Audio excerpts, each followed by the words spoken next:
सो जय Jagannath सांगମାନେ I hope आपण ମାନେ ଭଲରେ ଥିବେ। ମୁଁ ସୁରଜ ସ୍ୱାଗତ କରୁଛି ମୋର ଚ୍ୟାନେଲ SS ନ୍ୟୁଜ୍ ଓଡ଼ିଆ 7 କୁ। ତ ଚାଲନ୍ତୁ ଷ୍ଟାର୍ଟ କରିବା ଆଜିର 10ଟି ବଡ଼ ନ୍ୟୁଜ୍। ତ ତା ପୂର୍ବରୁ ମୋ ଚ୍ୟାନେଲକୁ ଟିକେ ସବସ୍କ୍ରାଇବ କରନ୍ତୁ, ଫେସବୁକ୍ ଆଣ୍ଡ ଇନଷ୍ଟାଗ୍ରାମରେ ଯାଇ ଫଲୋ କରନ୍ତୁ, ଲାଇକ୍ କରନ୍ତୁ ଆଣ୍ଡ ସେୟାର କରନ୍ତୁ। ତ ଚାଲନ୍ତୁ ଦେଖିବା ଆଜିର ଟପ୍ 10 ନ୍ୟୁଜ୍। ମିଆଁମାରରେ ଭୂମିକମ୍ପ, 107 ମୃତ, 350ରୁ ଅଧିକ ଆହତ। ଭାରତର ପଡ଼ୋଶୀ ଦେଶ ମିଆଁମାରରେ ଶୁକ୍ରବାର ଏକ ଶକ୍ତିଶାଳୀ ଭୂମିକମ୍ପ ଅନୁଭବ ହୋଇଛି, ଯାହାର ଝଟକା ଦେଶର ଅନେକ ରାଜ୍ୟରେ ଅନୁଭବ ହୋଇଛି। ଏହି ଭୂମିକମ୍ପର ତୀବ୍ରତା 7.2 ମପାଯାଇଛି।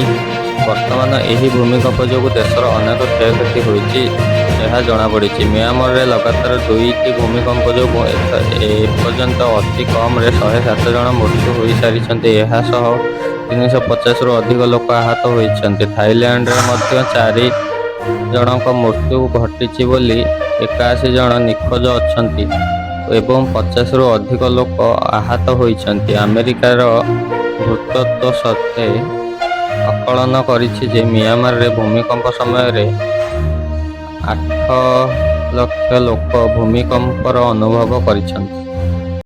କୃଷି ଦିବ୍ୟନିଧି ଯୋଜନାରେ 13,923 ଛାତ୍ରଛାତ୍ରୀଙ୍କୁ ଶିକ୍ଷାବୃତ୍ତି। ରାଜ୍ୟ ସରକାରଙ୍କ କୃଷି ଦିବ୍ୟନିଧି ଯୋଜନା ଅନୁଯାୟୀ ବର୍ତ୍ତମାନ ଶିକ୍ଷାବର୍ଷ 13,923 ଜଣ ଛାତ୍ରୀଙ୍କୁ ଲାଭାନ୍ୱିତ ହୋଇଛନ୍ତି। ଏହି ଯୋଜନା ଅନ୍ତର୍ଗତ ସିଏମ୍ କିଷାନ ଲାଭାନ୍ୱିତ କୃଷକଙ୍କ ସନ୍ତାନମାନଙ୍କୁ ଉଚ୍ଚଶିକ୍ଷା ପାଇଁ ଆର୍ଥିକ ସହାୟତା ପ୍ରଦାନ କରାଯାଉଛି। ଲାଭାନ୍ୱିତ ଛାତ୍ରମାନଙ୍କ ମଧ୍ୟରେ 552 ଜଣ ମେଡିକାଲ, 4,592 ଜଣ ଇଞ୍ଜିନିୟରିଂ, 4,574 ଜଣ ପଲିଟେକ୍ନିକ୍ସ, 1,417 ଜଣ ନର୍ସିଂ ଏବଂ 174 ଜଣ କୃଷି ବିଭାଗରେ ଛାତ୍ର ଅନ୍ତର୍ଭୁକ୍ତ। ଏଥିରେ 55 ଜଣ NIT ଓ IIM ଏଭଳି ପ୍ରତିଷ୍ଠିତ ଅନୁଷ୍ଠାନରେ ଲାଭ ପାଇଛନ୍ତି। ରାଜ୍ୟ ସରକାର ଏହି ଯୋଜନା ଅନ୍ତର୍ଗତ ମୋଟ 53 କୋଟି ଟଙ୍କା ଆର୍ଥିକ ସହାୟତା ଛାତ୍ରଛାତ୍ରୀମାନଙ୍କ ଆଧାର ଲିଙ୍କ ବ୍ୟାଙ୍କ ଆକାଉଣ୍ଟକୁ ପ୍ରଦାନ କରିଛି। ଏହି ଯୋଜନା ଅନ୍ତର୍ଗତ ସରକାର ଓ ବ୍ୟକ୍ତିଗତ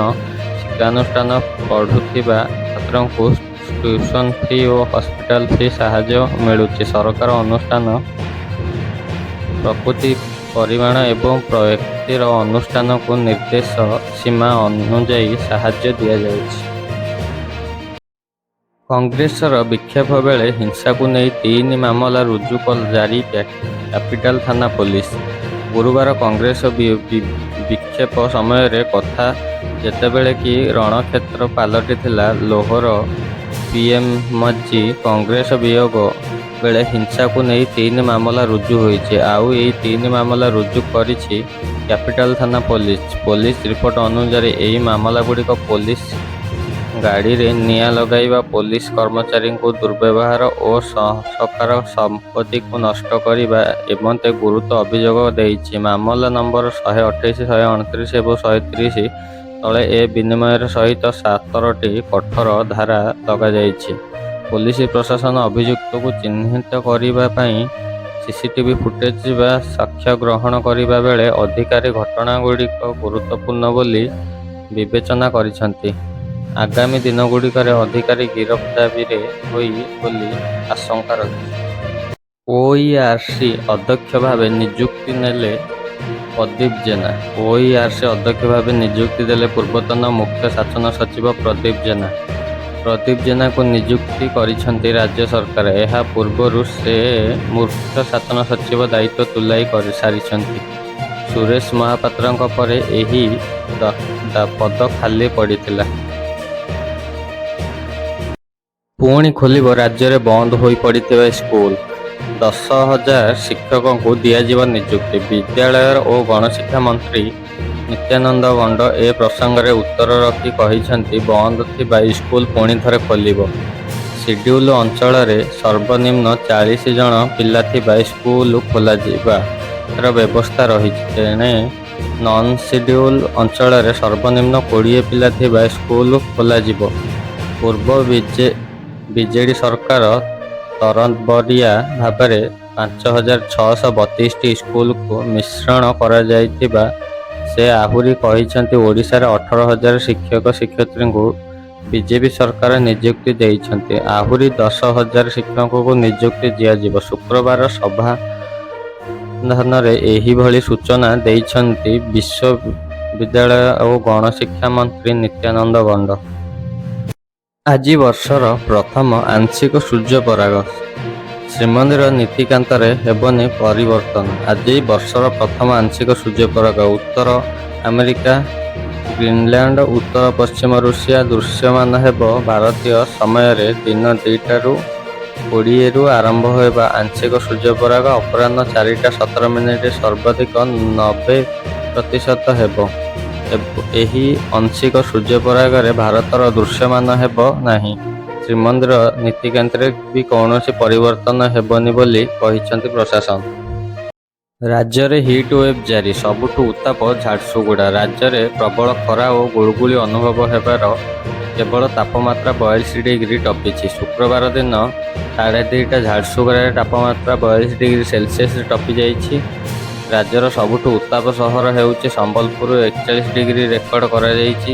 କେବଳ ରାଉରକେଲା 40 ଡିଗ୍ରୀ, ହୀରାକୁଦ 40 ଡିଗ୍ରୀ ଏବଂ ଭୁବନେଶ୍ୱର ଓ ଚାନ୍ଦପୁର ତାପମାତ୍ରା 39 ଡିଗ୍ରୀ ସେଲସିୟସ୍ ରେକର୍ଡ ହୋଇଛି। ସୂଚନାଯୋଗ୍ୟ, ଗୁରୁବାର ଝାରସୁଗୁଡ଼ା ତାପମାତ୍ରା ସର୍ବାଧିକ 41 ଡିଗ୍ରୀ ସେଲସିୟସ୍ ରେକର୍ଡ ହୋଇଛି। ଏହା ତୁଳନାରେ ବଲାଙ୍ଗୀରରେ 40 ଡିଗ୍ରୀ ଓ ବୌଦ୍ଧରେ 40 ଡିଗ୍ରୀ, ସୋନପୁରରେ 40 ଡିଗ୍ରୀ, ହୀରାକୁଦରେ 40 ଡିଗ୍ରୀ ତାପମାତ୍ରା ରହିଛି। ତେବେ ଆସନ୍ତା 3 ଦିନ ହିଟ୍ ୱେଭ୍ ନେଇ ଆଞ୍ଚଳିକ ପାଣିପାଗ ବିଜ୍ଞାନ କେନ୍ଦ୍ର ପଦକ୍ଷେପ ପୂର୍ବାନୁମାନ କରାଯାଇଛି। କିଟ୍ରେ ନେପାଳୀ ଛାତ୍ରୀ ଆତ୍ମହତ୍ୟା ମାମଲା। କିଟ୍ ବିଶ୍ୱବିଦ୍ୟାଳୟର କର୍ତ୍ତୃପକ୍ଷଙ୍କୁ ଜାତୀୟ ମାନବାଧିକାର ଆୟୋଗ ଦାବି କରିବାକୁ ନେଇ ପ୍ରତିକ୍ରିୟା ରଖିଛନ୍ତି ଆଇନ ମନ୍ତ୍ରୀ ପୃଥ୍ୱୀରାଜ ହରିଚନ୍ଦନ। ସେ କହିଛନ୍ତି, ଏହା ଏକ ଅତ୍ୟନ୍ତ ସ୍ୱାର୍ଥଜାତୀୟ ଘଟଣା। ଜାତୀୟ ମାନବାଧିକାର ଆୟୋଗର ନିର୍ଦ୍ଦେଶ ଅନୁସାରେ ଯଥୋଚିତ ପଦକ୍ଷେପ ନିଆଯିବ। କିଛି ବେଆଇନ କାମ ହୋଇଥିଲେ ସରକାର କାର୍ଯ୍ୟାନୁଷ୍ଠାନ ଗ୍ରହଣ କରିବେ। କୌଣସି ଜାଗାରେ ଆଇନ ଗୋଳବାଟ କରିବ ନାହିଁ। ସୂଚନାଯୋଗ୍ୟ, ନେପାଳୀ ଛାତ୍ରୀ ଆତ୍ମହତ୍ୟା ଘଟଣା ଜାତୀୟ ମାନବାଧିକାର ଆୟୋଜନ କିଟ୍ ବିଶ୍ୱବିଦ୍ୟାଳୟ କର୍ତ୍ତୃପକ୍ଷଙ୍କୁ ଦାୟୀ କରିଛନ୍ତି। ରାଜ୍ୟରେ 17 ସରକାରୀ ବିଶ୍ୱବିଦ୍ୟାଳୟରେ 1353 ଅଧ୍ୟକ୍ଷ ପଦ ଖାଲି ରହିଛି। ଉଚ୍ଚଶିକ୍ଷା ମନ୍ତ୍ରୀ ସୂର୍ଯ୍ୟବଂଶୀ ସୁରାଜ ବିଧାନସଭାରେ ଏହି ତଥ୍ୟ ଦେଇଛନ୍ତି। ମୋଟ 2027 ପଦ, କେବଳ 674 ଅଧ୍ୟକ୍ଷ କାର୍ଯ୍ୟରତ, ବାକି 965 ପଦ ଅତିଥି ଅଧ୍ୟାପକଙ୍କୁ ନିଯୁକ୍ତି ଦିଆଯାଇଛି। ରେଭେନ୍ସା ଉଚ୍ଚ ବିଶ୍ୱବିଦ୍ୟାଳୟର ବର୍ଦ୍ଧଶୀରେ ଖାଲି ପଦ ରହିଛି। ଏଥିସହିତ ଉଚ୍ଚଶିକ୍ଷା ବିଭାଗ 2081 ଅଣଶିକ୍ଷକ ପଦ ଖାଲି ରହିଛି। ଏହି ସ୍ଥିତି ଛାତ୍ରଙ୍କ ଶିକ୍ଷା ଉପରେ ପ୍ରତିକୂଳ ପ୍ରଭାବ ପକାଇପାରେ ବୋଲି ଚିନ୍ତା ପ୍ରକାଶ କରାଯାଉଛି। ମେ 15 ତାରିଖ ସୁଦ୍ଧା ପ୍ରକାଶ ପାଇବ ଯୁକ୍ତ 2 ପରୀକ୍ଷା ଫଳ। ଏପ୍ରିଲ 2ରୁ 14 ତାରିଖ ଯାଏଁ ପ୍ରଥମ ପର୍ଯ୍ୟାୟର ଖାତା ଦେଖା ଆରମ୍ଭ ହେବ। ଏପ୍ରିଲ 16ରୁ 18 ଯାଏଁ ଦ୍ୱିତୀୟ ପର୍ଯ୍ୟାୟର ଖାତା ଦେଖା ନେଇ ସୂଚନା ରହିଛି। 78ଟି ଅନଲାଇନ୍ ଓ 70ଟି ଅଫଲାଇନ୍ କେନ୍ଦ୍ର ହୋଇଛି। ଖାତା ମୂଲ୍ୟାଙ୍କନ କରିବେ 16,000 ଅଧ୍ୟାପକ ଓ ଏନେଇ ଉଚ୍ଚ ମହାବିଦ୍ୟାଳୟ ଶିକ୍ଷା ପରିଷଦ ପକ୍ଷରୁ ସୂଚନା ଜାରି କରାଯାଇଛି।